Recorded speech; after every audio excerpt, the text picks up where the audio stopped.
guys, happy Friday. I just wanted to post this final video for the week to wrap up our smaller objects. Okay, yesterday you should have completed the 6 review questions on the bottom that tested all of our vocabulary for the week. So I wanted to go over those questions with you and kind of model what you should be doing in a MobyMax question. So if you look down here, what is a dwarf planet?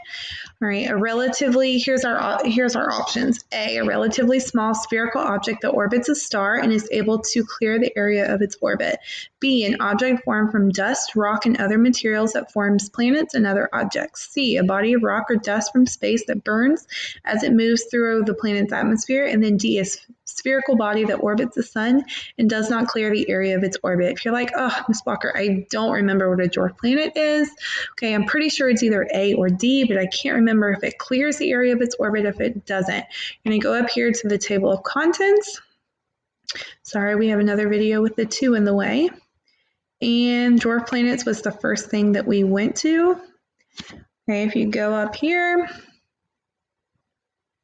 once it loads, actually, it was not. No, it's talking about the clouds. So let's find where the dwarf planets are. There we go. Okay.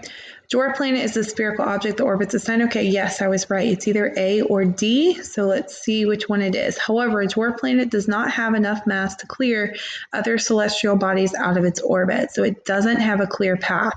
Okay, so A says a relatively large spherical object that orbits a star and is able to clear the area. So we know it's not A. That would be just a regular planet. Okay, so D, a spherical body that orbits the sun and does not clear the area of its orbit, would be the correct answer. So if you put D, kudos to you. All right, so moving on. What is a comet? A body of rock or dust that is smaller than an asteroid. B, an irregularly shaped small rocky object that orbits the sun. C, an object formed from dust, rock, and other materials that forms planets or other objects. And then D, an object consisting of mostly ice and dust that usually orbits a star in a long, narrow elliptical pattern. Again, if you're not sure what a comet is, we can go back to the comet article. And it should tell us a comet is an object consisting of mostly ice and dust that usually orbits a star in a long, narrow elliptical pattern. See, guys, MobyMax is not trying to trick you, all right? Just go back and utilize the resources that it gives you. Most of them are word for word in the article. Okay, so number 2 is D as well. Number 3, what is an asteroid? Okay, so we can go ahead and go back, right? But I know an asteroid. Asteroid is one of my strong points. I know it's an irregularly shaped small rocky object that orbits the sun. I remember that by an asteroid being a rock. Oh my goodness, now we have the meteoroids. These confuse me. So I'm going to go back, and I bet the next one's talking about a meteor and a meteorite. So I'm going to go back and look at that document, which is right here. And I'm going to review the vocabulary for those 3. So we have a meteoroid is a body of rock or dust that is smaller than an asteroid. Most meteoroids are pieces of rock that come from an asteroid. Okay, so a meteoroid is a body of rock or dust smaller than an asteroid. Meteor is a rocky body that burns up as it moves through the atmosphere. And then we have a meteorite is a meteoroid that reaches the surface of a planet. Okay, so let's go back. What is a meteoroid? A body of rock or dust that's smaller than an asteroid. Yes. We didn't even talk about nuclear fusion, so I don't think that's it. Relatively large spherical object. No. Okay, so meteoroid is a body of rock or dust smaller than an asteroid. I bet this one is a meteor. How did I know? So we just reviewed that. That's when it's burning up. So a large body of burning gases. Body of rock or dust. Yes, that moves through the atmosphere of a planet. Okay. And then the last one is meteorite, I bet. What is a meteorite? A meteoroid that reaches the surface of a planet, relatively small. Yes, it's going to reach the surface. Okay, so at this point, we should have all 6 of the questions reviewed. Right, so a summary to review for the week. Small objects of the solar system include dwarf planets, comets, asteroids, and meteoroids. All the dwarf planets except for Ceres are found in the Kuiper belt. Remember, Ceres is found in the asteroid belt because it is technically also an asteroid. Most comets originate from either the Oort clouds or the Kuiper belt. Most asteroids are located in the asteroid belt, and then meteoroids become meteors when they enter a planet's atmosphere. Meteorite is a meteoroid that reaches the surface. Okay. And then here is where we have the questions. So here's what I want you to do. I'm going to read the question, read the answers. I want you to pause the video and I want you to try to answer the question and then play the video to hear the answer. Okay, so this picture was taken in a desert on Earth. This is an image of a blank because blank. Okay, well, if it's so go ahead and pause the video. A, meteorite, larger than an asteroid. B, meteoroid, larger than an asteroid. C, meteorite on Earth's surface. D, meteor on Earth's surface. So go ahead and pause the video, think about it, answer it, and play it back again. Okay, so we see this picture. We know it's on Earth's surface. Okay, so we're either going to say that it's going to be C or D. Which vocabulary word is talking about on Earth's surface? That's going to be C. Okay. And then next one, an astronomer discovers a new object in the solar system. It is located in the Kuiper belt. It is spherical and has a moon. The object orbits the sun, but it crosses the paths of other small bodies in the Kuiper belt in its orbit. The astronomer would most likely classify this object as. Okay, so I'll give you a minute to think about it. Pause the video now and think about it. Okay.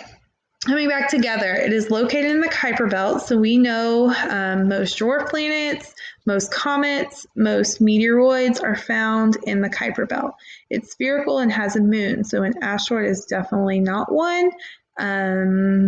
Comets don't have a moon, comets aren't spherical, so it still could technically be a dwarf planet maybe, orbits the sun, yes, crosses the path of other small bodies in its orbit. So the correct answer is going to be a dwarf planets. Okay, hopefully you got that correct. Give yourself a whoop whoop if you did. Drag the objects to the position in the table that matches their location in the solar system. So pause the video right now and think about this answer. Okay, so mostly in the Kuiper belt, Oort cloud and Kuiper belt, and mostly in the asteroid belt. So the most obvious one is the asteroids in the asteroid belt. Okay, mostly in the Kuiper belt would be the dwarf planets, and then the comets are in the Oort cloud in the Kuiper belt. Okay. All right, let's see. All right, so our questions at the end. Mia is labeling this diagram of the solar system. What should she label part A? So go ahead and pause the video. We're looking at part A and come up with the answer. Okay. Bringing it back together. So we know this big one right here is Jupiter and this red one has to be Mars. So which one is located in the middle of Mars and Jupiter? If you don't know this by now, you can go back to the table of contents, look for the answer. It's actually in the first one. I just want to show you that they're all located right here. Okay, so the asteroid belt is an area between Mars and Jupiter. So the correct answer here should be asteroid belt. Okay, I'm not going to look up each one, but I just wanted to show you that it is there. The part of the comet labeled X is the, okay, so we know it's not the nucleus, we know it's not the dust tail, we know it's not the gas tail. We look back in our notes or look back on the article, the coma, oh, I forgot to have you pause the video. Sorry, I gave you that answer. The coma is the next answer. All right, let me read the question and have you pause the video.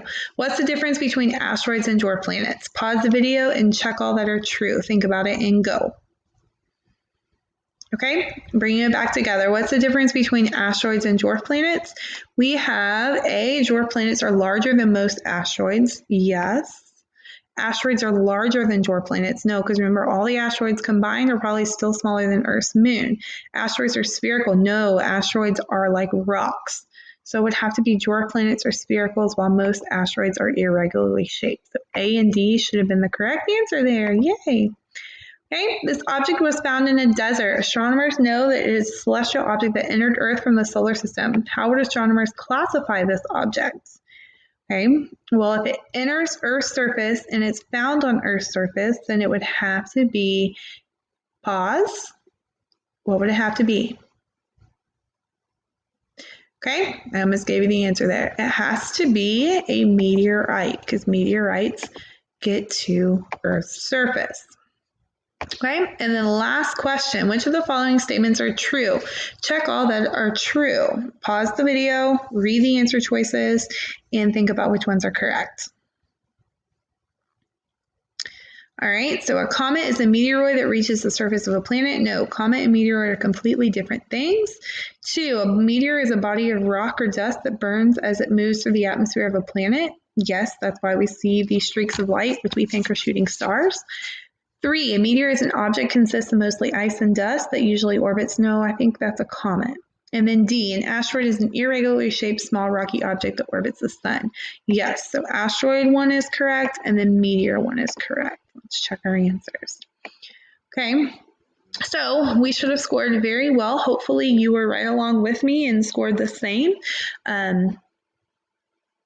I just wanted to kind of go through this week, go through a MobyMax lesson, how you would on a normal day take that much time to go through and analyze the questions and go back and look at the table of contents.